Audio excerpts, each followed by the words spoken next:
हर हर महादेव। आज आप सभी बहुत ही मनोहारी और रोचक कथा का श्रवण करेंगे। आज की कथा बहुत ही विशेष है। चलिए सुनते हैं भगवान भोलेनाथ की कथा। पौराणिक कथा के अनुसार अमरावती नगर में एक धनी व्यापारी रहा करता था। दूर दूर तक उसका व्यापार फैला हुआ था। नगर में उस व्यापारी का सभी लोग बहुत ही मान सम्मान करते थे।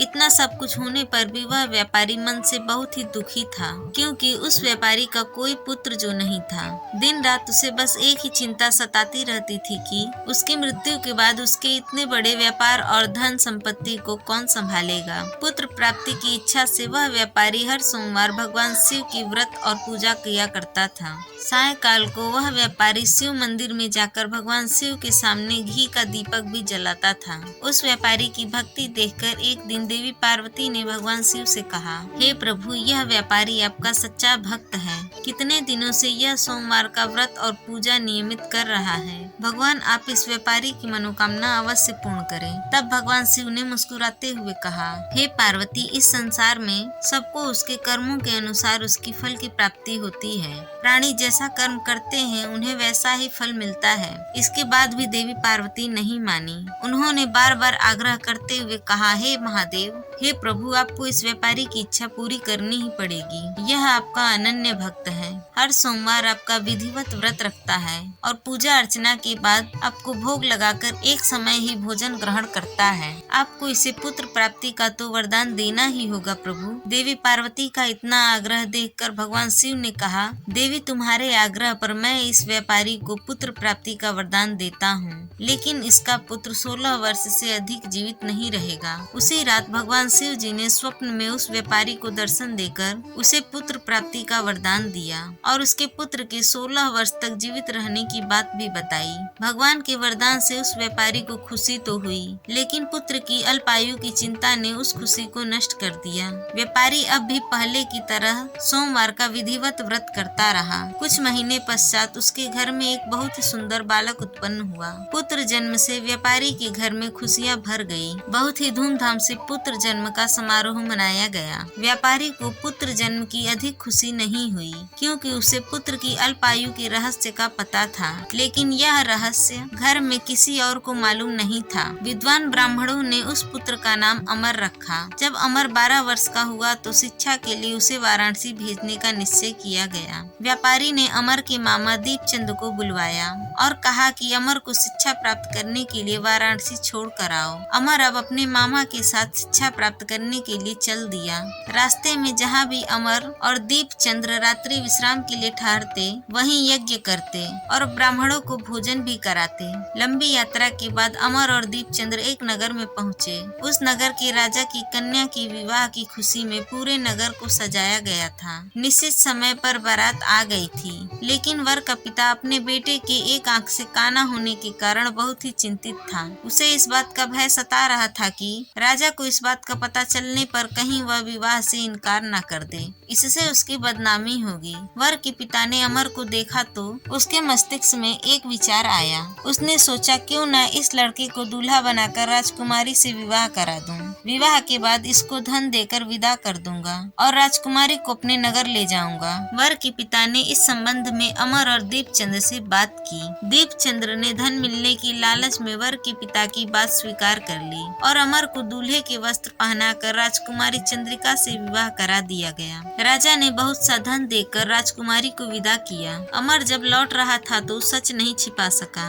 और उसने राजकुमारी के दुपट्टे पर लिख दिया, राजकुमारी चंद्रिका, तुम्हारा विवाह तो मेरे साथ हुआ है। मैं तो वाराणसी में शिक्षा प्राप्त करने जा रहा हूँ। अब तुम्हें जिस नवयुवक की पत्नी बनना पड़ेगा वह काना है। जब राजकुमारी ने अपने दुपट्टे पर लिखा हुआ पढ़ा तो उसने काने लड़के के साथ जाने से इनकार कर दिया। राजा ने सब बातें जानकर राजकुमारी को महल में ही रख लिया। उधर अमर अपने मामा दीपचंद के साथ वाराणसी पहुंच गया। अमर ने गुरुकुल में पढ़ना प्रारंभ किया। जब अमर की आयु 16 वर्ष की हुई तो उसने एक यज्ञ किया। यज्ञ की समाप्ति पर ब्राह्मणों को भोजन कराया और खूब अन्न वस्त्र दान किए। रात को अमर अपने शयन कक्ष में सो गया। शिव जी के वरदान के अनुसार शयनावस्था में ही अमर के प्राण पखेरु उड़ गए। सूर्योदय पर मामा अमर को मृत देखकर रोने पीटने लगा। आसपास के लोग भी एकत्र होकर दुख प्रकट करने लगे। मामा के रोने और विलाप करने के स्वर समीप से गुजरते हुए भगवान शिव और माता पार्वती ने सुनी। तब माता पार्वती ने भगवान से कहा, प्राणनाथ, मुझसे इसके रोने का स्वर सहन नहीं हो रहा। आप इस व्यक्ति के कष्ट को अवश्य दूर कीजिए। भगवान शिव ने देवी पार्वती के साथ अदृश्य रूप में जाकर अमर को देखा तो पार्वती जी से बोले, देवी, यह तो उसी व्यापारी का पुत्र है जिसे मैंने 16 वर्ष की आयु का वरदान दिया था। आज इसकी आयु तो पूरी हो गई। देवी पार्वती ने फिर भगवान से निवेदन किया, हे प्राणनाथ, आप इस लड़के को जीवित कर दीजिए, नहीं तो इस लड़के के माता पिता पुत्र की मृत्यु के कारण रो रो कर अपने प्राणों का त्याग कर देंगे। इस लड़के का पिता तो आपका परम भक्त है, वर्षों से सोमवार का व्रत करते हुए आपको भोग लगा रहा है। माता पार्वती के बार बार आग्रह करने पर भगवान शिव ने उस लड़के को जीवित होने का वरदान दे दिया और कुछ ही क्षणों में वह जीवित होकर उठ बैठा। फिर शिक्षा समाप्त करके